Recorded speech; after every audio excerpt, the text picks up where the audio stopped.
Well, the delicacy of the whole thing is a house of cards. It's crazy how just little nuanced things that you probably wouldn't even think about have such a great effect on our world. And that the logistics side of things, it just affects everything. There's not an industry that we don't touch. Here at Liberty and Finance, we're licensed brokers with Miles Franklin. We are standing by the inventory, ready to make sure you get what you need, even into the wee hours of night and on weekends, because preparedness doesn't stop. Call us 1-888-81-LIBERTY. That's 1-888-815-4237.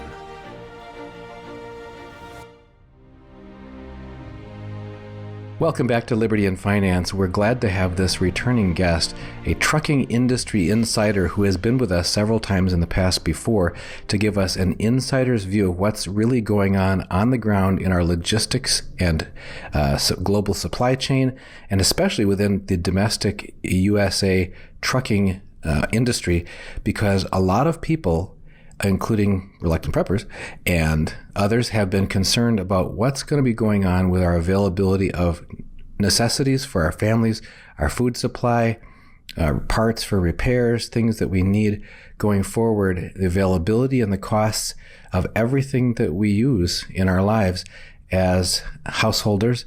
And our trucking industry insider has held roles at every level of the freight industry. He's here with us again, and he's going to be answering some real simple questions and hopefully keeping the answers simple for us, because he has deep understanding and knowledge of what's going on in the industry and helping just keep us updated within a status report on what's happening with freight and trucking industry in the U.S. Trucking Industry Insider, thank you for joining us again here on Liberty and Finance. Thanks for having me done again. It's always a pleasure. Well, I know that every time we've had you on, the nature of the comments underneath the interviews are basically of the tone of, you got to get this guy back on. Have him coming on recently. We need real people like this on the show, because some of our guests are analysts and they look at charts and that sort of thing.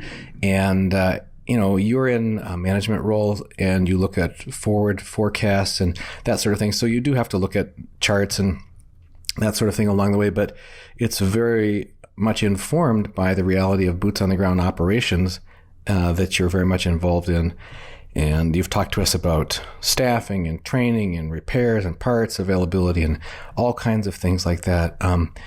One of the things that people are watching closely now, and it's really hitting ordinary people, is the price of fuel going up and up. We've talked for years about the dilution of the currency supply through over creation of currency, and how that's going to have a inflationary effect on lots of things, including fuel prices. There are other factors as well, but people are particularly concerned because they're being cautioned that food prices, for example, which have already gone up significantly, may double again yet by later this year, and fuel prices as well. So you talked to us a little while ago about just astronomical increases in, for example, container shipping costs that are affecting the availability and the cost of goods. Eventually, those costs get passed on to the end consumers. But could you bring us up to date on some of these trends that you've been watching? And maybe we can start with the fuel cost one. What are you seeing now in terms of not only supply and demand balance or imbalance in the U.S. domestic trucking freight industry, but also how in a rising fuel price environment, what people can anticipate happening to shipping costs and how that might affect consumer prices later in the year? Well, I think it's a great question. First of all, let me digress a little bit into the last time we spoke. We were talking about the, unprecedented rates, and in particular the spot rates. These are the non-contracted rates to move freight across the country.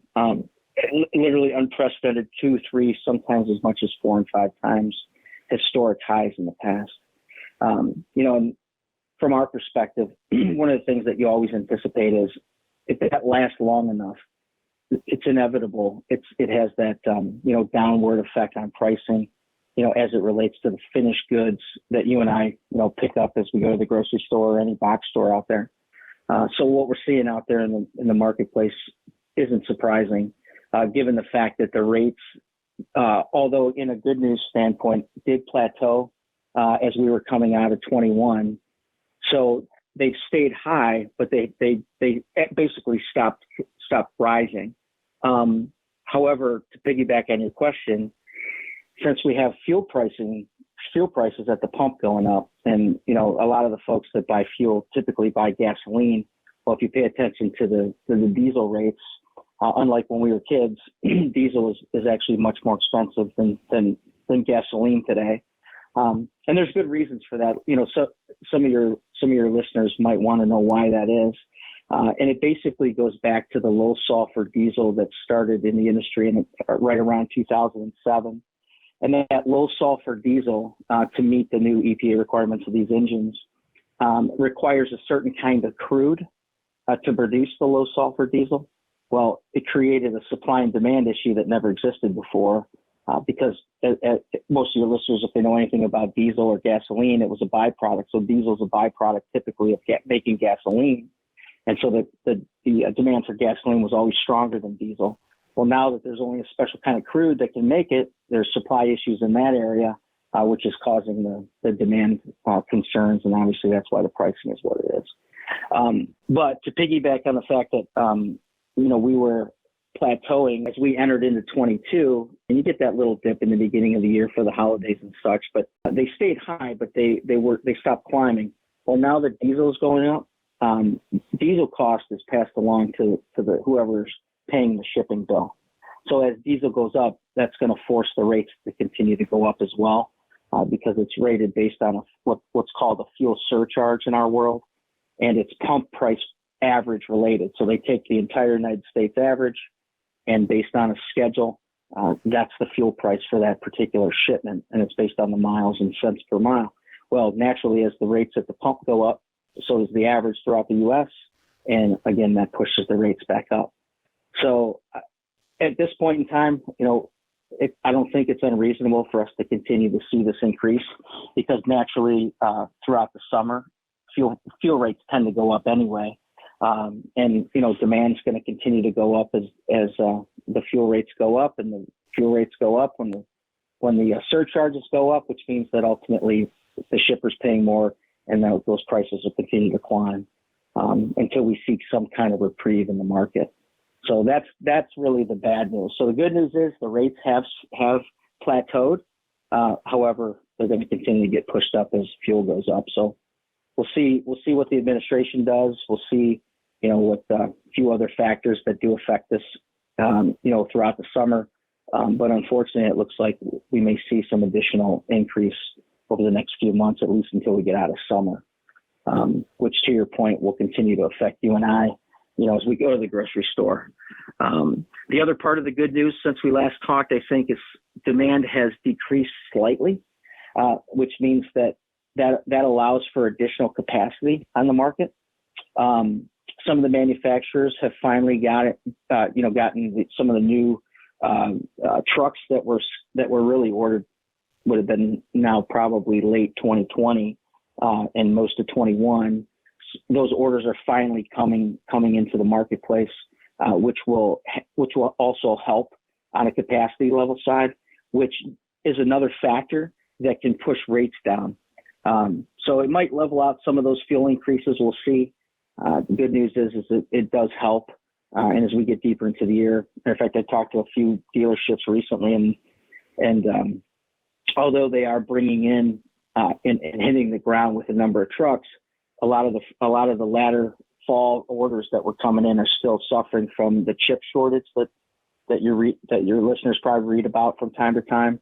And from what most of our contacts are saying in the automotive industry, especially, that they don't expect that to level out till probably sometime deep into next year, which obviously will affect a lot of things. There's still a lot of cars sitting on lots waiting to be finished, which those have some unique circumstances or pressures on the market as well, with demand. So at some point in time when those chips finally level out and they're able to get the supply they're looking for to finish both the trucks, the cars, Many of the agricultural type machines, because they all require these same kind of chips.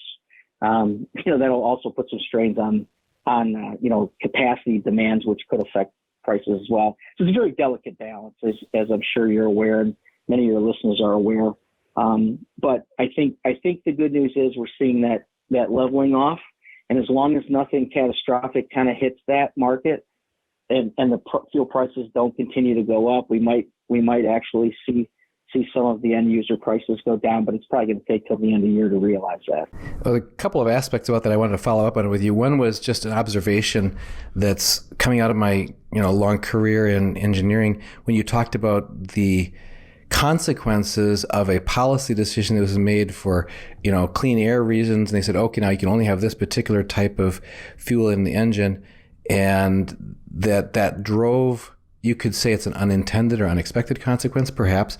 But in other words, that policy might have been made without regard to the fact that this was going to catalyze, no pun intended, a segment shortage within the fuel industry, and could drive a big spike in prices because of suddenly throwing this whole balanced mobile out of balance in that way. And we still see the frequency of these sort of ideologically driven policy decisions that are just being levied down on different industries, having huge impacts on, and perhaps unintended, but in that case, where is the humility, whether it's something that's supposedly good for the environment, but then it has this other unintended effect on the environment. It introduces a native species, non-native species, whatever, or it consumes a bunch of a resource that was coming from a foreign supplier, and now your relationship with that supplier goes on the rocks, and now you don't have that critical resource, and on and on and on.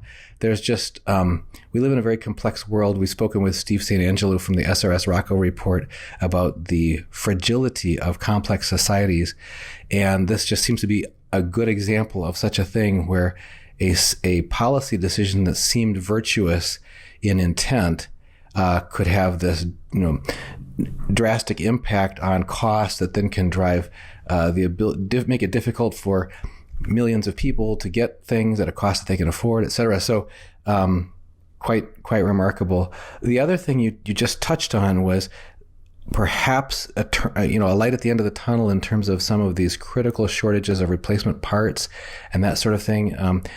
It was kind of touch and go for a while there. For a few quarters, we weren't sure which way this was going to head, because if tires and windshields and chips and so on continued to become more and more difficult to obtain, then even the trucks to deliver things like that would be more and more difficult to keep up with, and therefore you could kind of imagine a scenario where the whole thing kind of wound down and locked up because you didn't have the critical mass of capacity to keep the wheels turning. It sounds like you're seeing at the moment an easing of that, maybe a reduced likelihood of that kind of a lockup where we just can't keep the trucks rolling because there's so many critical shortages of replacement parts or repairs or that sort of thing. Am I hearing you correctly about that? So let me clarify. So we're seeing an easing in a little bit of the demand, which has a natural pricing decrease that comes with that. But as far as supply, we still struggle. And it's really on two fronts. So, even though we are seeing some manufacturers starting to hit capacity needs where they're not as short as they used to be, we're still struggling in the rubber world. So we're still struggling with tires. Windshields haven't changed. To put some additional pressure on it, there's still hiring challenges that many of these repair facilities are struggling through. Just to give you a quick example, we have a local facility that is a very high-end facility. Normally would at least run 2 full shifts, first shift and second shift, starting at 6 in the morning and go almost to 11 o'clock at night most nights. They would run as many as 16 techs that were full-time, and they're down to 2 because they can't find the help. And that's not unusual, across the country. So we had spoken before how, some of these repairs that you could roll in, and for sure you'd within the next day or two, you would have a fix and be back on the road, and sometimes even faster than that. we're still experiencing that 2 to 3 week downtime. So when the truck does go down and you have mechanical failure, not much has changed, unfortunately, in that arena. However, we are seeing a slight demand shift, which does affect available equipment, which ultimately will affect some of that pricing. And some of the manufacturers are hitting levels that are more comfortable than along the lines that they were in the past, and they don't have to spot ship like they were. That's certainly not the norm.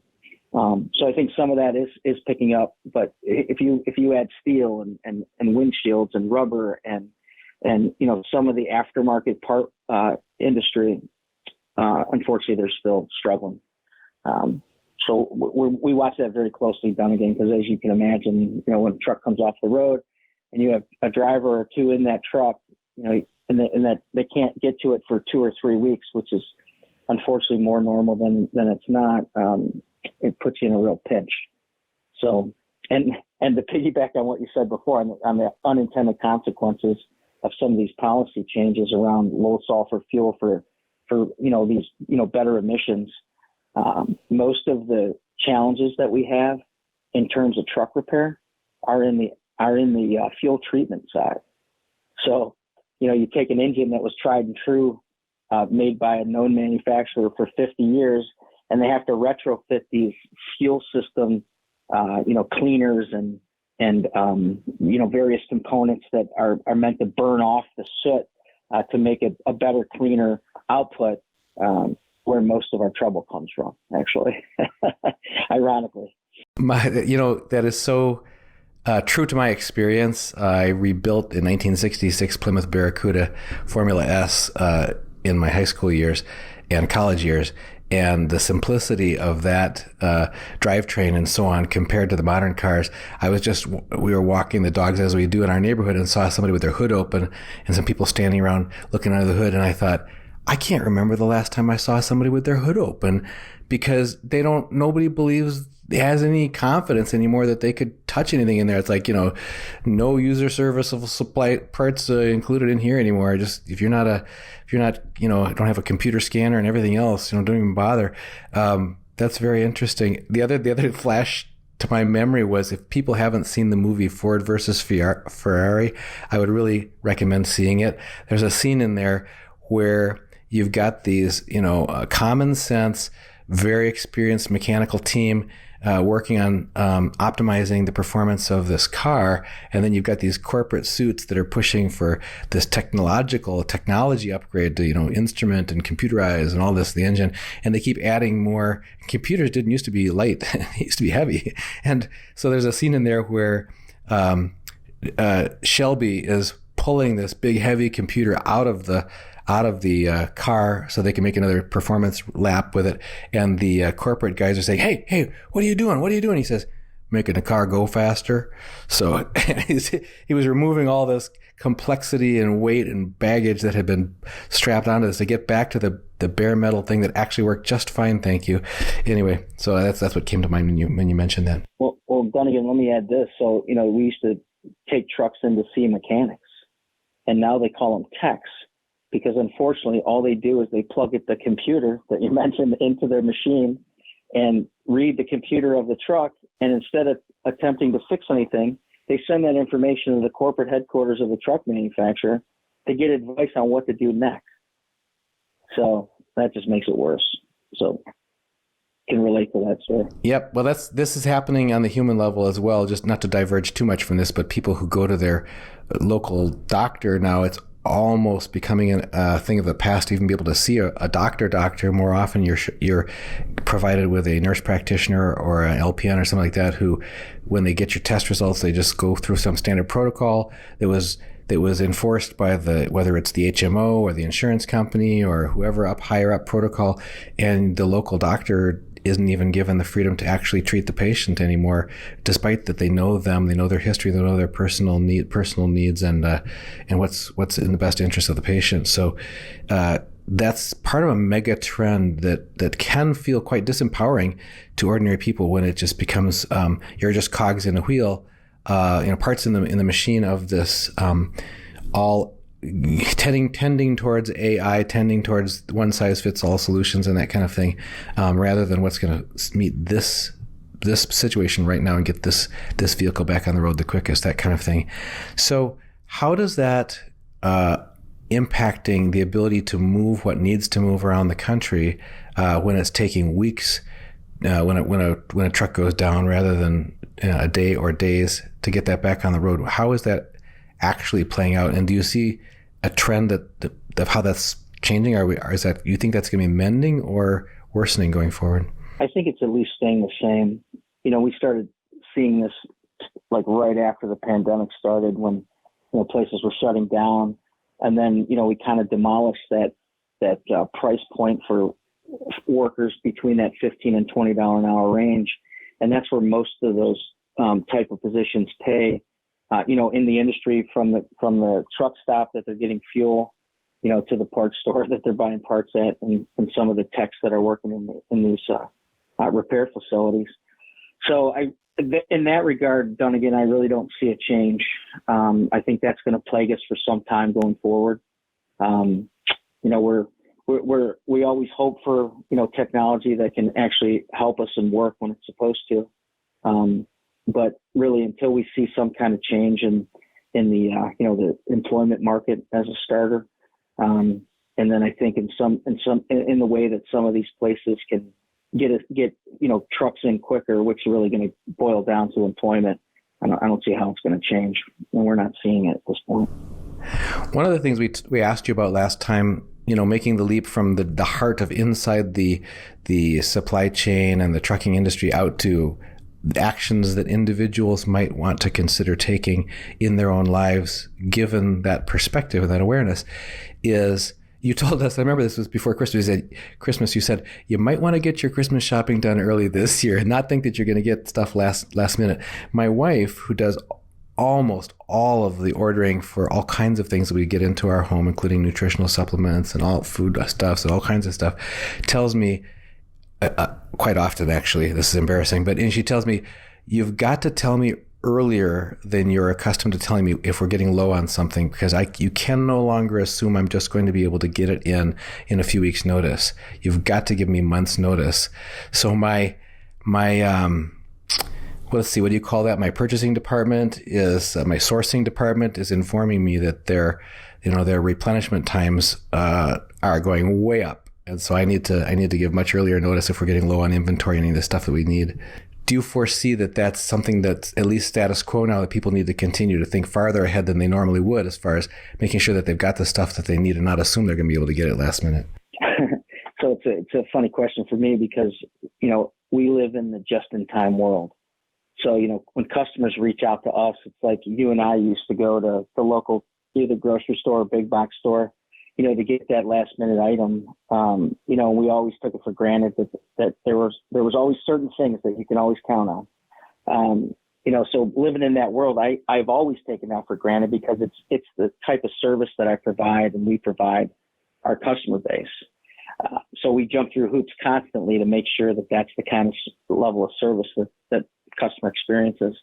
And unfortunately, I can only answer this from a personal perspective, that I, like you, have to remind myself very often that I have to, I guess, reach out to my, the supplier ordering department to make sure it's a little earlier than it has been in the past, because you're right. You just can't assume that if I'm going to go to the store to get something today, that they're going to have it. Matter of fact, a quick case in point, I'm sure most of your listeners, are out there cutting their lawn, and some do it by hand and others do it, on a riding lawnmower.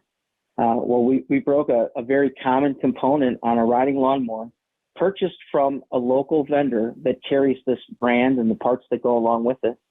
And we called today to get this very common, simple part, and it's going to take them a week to get it, where they normally would have had it in stock. So again, from a personal perspective, that I don't see how that's going to change anytime soon. The only thing that might help, Dunnigan, just from the trucking perspective, is that a lot of your listeners have, I'm sure, read, and we've talked about this a little bit, with some of the containers that are hitting the ports and how there's these huge backups, and You saw ships on the news just sitting out in the Western ports, right? So, Shanghai had that, basically a lockdown since sometime in late March. And those shipping schedules fall in about a 60-day cycle. So because they shut down, a number of the ships that were scheduled to come out of China didn't, which allowed the Western ports to do some catch up, basically. And they seem to be, within a 1 to 2 week cycle of a ship arriving to be able to get it off. There's warehousing space now, and you can get it off the coast with trucks. That certainly didn't exist the last time we spoke. However, the supply that's coming in has been reduced by about 40%, give or take.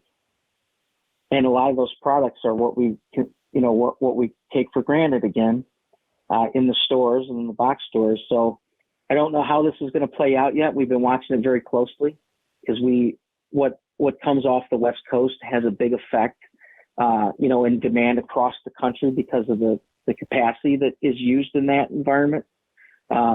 So we just don't know how it's going to ultimately play out, but I have to believe that because there's a 40% reduction in product that is arriving to the coast, that's going to already put some pressures on some supply chain on certain products that we already have to struggle to get. So we'll see. So the good news is the ports are catching up. The bad news is one of the reasons they're catching up is because we're having a 40% reduction in some of these critical supplies and goods and parts and so on that need to be coming in that aren't. So there may be another wave here of shortages of certain items that people should be aware of that. Perhaps. Unfortunately, we just can't zero in on what those might be. Well, it's interesting. Now, I know that our time is short this evening, and I wanted to just get a quick update from you for our viewers. You mentioned that you will watch these trends as you see them shifting. You said there's these sort of countercurrents of things that are impacting cost, things that are impacting capacity, things that are impacting critical components and labor availability, that any of those in combination could result in dramatic swings in either end user consumer prices or availability of things that ordinary families look to. So you said maybe it's too early to predict which way this wave is these countercurrents are going to take us in some of these major themes. So that's fair enough, and we'll look for a further update from you as that becomes more clear. But is there any final thoughts you'd like to leave with our listeners at this time before we wrap tonight? Well, if I had to just end this on a positive note, I think ultimately if what we're seeing continues forward and we don't have any surprises and, none of those catastrophic things take place that we've either talked about or we could imagine, I do think it'll have a positive impact, in the end user as we get into latter part of the year and for certain probably into the first quarter of next year. However, if some of these impacts that we can't predict that do have, major impacts on the volatility, and the how delicate this entire supply chain system is, we'll certainly be talking by then so we can warn everybody of what we're seeing. But at least I do think if everything stays status quo, I think there'll be an easing that takes place on pricing as we get into next year. But time will tell. We're very optimistic. I think cautiously optimistic might be a better way to say it. So until next time, I'll keep you posted. And if something major happens, I'll reach out and we'll get it out to your listeners. That's very much appreciated. Now, one of the things I didn't ask you about, if we could hit it real quick, you had talked about trucking company failures being just a rash of those in the past couple of years. Are you seeing that subsiding as well? There's more stability there and people not having to bail because their company failed. Yeah, those have definitely leveled out to almost below normal levels even. And certainly demand has a lot to do with that and the pricing. If you're not making money right now as a trucking company, you probably shouldn't be in business anyway. However, one thing we are seeing that happens in an environment like this is there's a lot of purchases going on. So there's a lot of consolidation happening within the market. There's good on that, but of course the negative side is that if there's less competition, there's also less competition, right? So pricing is affected by that. So, but outside of that, failures certainly have subsided to a halt, which would be expected, given the run that we've had since June of 20, actually. Every month has been a record month for us, historically record month. So January was the biggest month, not biggest January, biggest month ever in the company's history. February did the same, and June's going to also have the same message. So there's certainly not a freight recession. Now, I'm on my knees praying to God every day to bless our company, and certainly that plays a role in all this. But the fact of the matter is, it's not. You're not hearing it out there yet. In the guys that are doing it every day, you know what I mean? So that's all I got. Interesting. All right. We'll stay connected. Thank you. And when you started talking about these factors that are countervailing, it's like, okay, yeah, because if we have a further general recession in the economy, that reduce overall demand. On the other hand, if people lose faith in the dollar and they want to have a crack up boom and everybody wants to dump their dollars and buy stuff real quick, and all of a sudden there's this huge demand to buy stuff, just comes out of nowhere, and on and on and on. So these things can be so surprising in the way that they manifest themselves. So, well, the delicacy of the whole thing is a house of cards. It's crazy how just little nuanced things that you probably wouldn't even think about have such a great effect on our world. And that the logistics side of things, it just affects everything. There's not an industry that we don't touch. Very interesting. Well, we're grateful for your presence here. Deeply appreciate you bringing sort of that very grounded, plugged in, real world awareness to help us have an insight a little bit behind the magic curtain here. So many of us go through our lives thinking we know where our stuff comes from. It's like, no, we don't. We just go to the place where we usually see it show up magically on a shelf. And if it doesn't show up on the shelf, we think, oh, now it's missing. And that's a very shallow interaction with reality and with the world about the stuff that we need to live our lives as families. And you're giving us a glimpse several layers further behind that curtain into what's coming behind that, and helping us to see trends before we would otherwise see them. So we're not so blindsided. And for that, you're helping us to be aware and prepared and to take good care of our families. And we greatly appreciate that, and just thank you and bless you, and look forward to having you back on our show when there's more to share. And our listeners, on behalf of all of them, I just thank you for joining us again here on Liberty and Finance. My pleasure, Don. Again, appreciate you highlighting the trucking industry. And I know the drivers out there that might be listening to you appreciate it as well. Have a wonderful evening. Miles Franklin Precious Metals is one of America's oldest and most trusted bullion dealers. Miles Franklin is A+ rated and accredited by the Better Business Bureau, licensed and bonded, and has 0 complaints ever registered. Here at Liberty and Finance, we are licensed brokers with Miles Franklin. To order, simply call us, discuss your needs, and we will let you know our live inventory, prices, and availability, and lock in your order over the phone. Once your order is locked, the price is held for you regardless of market fluctuations, and the metals are reserved for you awaiting your settled payment. Within 1 business day of ordering, you will receive an email invoice detailing the order and payment instructions. Miles Franklin accepts payments by bank wire, ACH or electronic check, money order, check mailed priority mail, and cryptocurrency. The fastest forms of payment are bank wire and cryptocurrency. Upon settled payment, metals will ship out within 3 to 5 business days. You will receive tracking information via email. Domestic shipping charges are $15 for any order under 500 ounces of silver or 10 ounces of gold. For orders larger than that, domestic shipping is free. The package will be double boxed, fully insured, and labeled discreetly, with no indication of the contents inside. For your privacy, the name Miles Franklin will not even be on the package. To talk to myself, Elijah, my brother Kaiser, or my father Dunnigan, call 1-888-81-LIBERTY. That's 1-888-815-4237.